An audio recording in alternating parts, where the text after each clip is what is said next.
Ja, her har vi så den længe ventede Salomon XR Crossmax. Det er en såkaldt hybridsko, hvilket vil sige, at det er for door to trail, det vil sige fra dit hjem og ud til skoven. Virkelig lækkert design.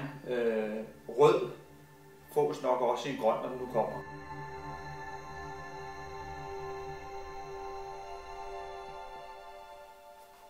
Snørsystemet, som vi kender det, med den lille lomme, fungerer. Vi har her en lille kappe, der dækker for småsten og skidt, så ikke man får sten i skoene. Virker også fortrinligt.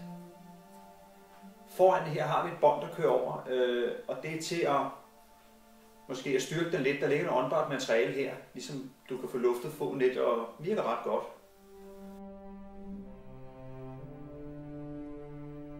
Jeg har her et rødt bånd, der hedder OS Tendon. Det kører igen i skoen hernede under. 2 linjer frem. Det er sådan set med til at stabilisere foden, forbedre opspringen, og det virker faktisk. Løber du lige i det skoen slipper, den retter ret hurtigt ud, og det virker rigtig godt. Sålen hernede er grov, i og med den også beregnet til asfalt, er den meget grov, men man mærker det egentlig ikke. Virker rigtig godt, den er fast, og tunge løber skal nok lige vende sig til den. Det kan få lidt røv med skinbenene til at starte med måske.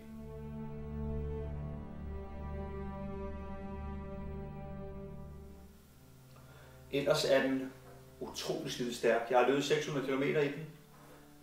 En del af den på asfalt, og den er stort set ikke slidt i sålen. Det er helt utroligt. Den sidder simpelthen som var den malet på. Alle tiders lækker sko.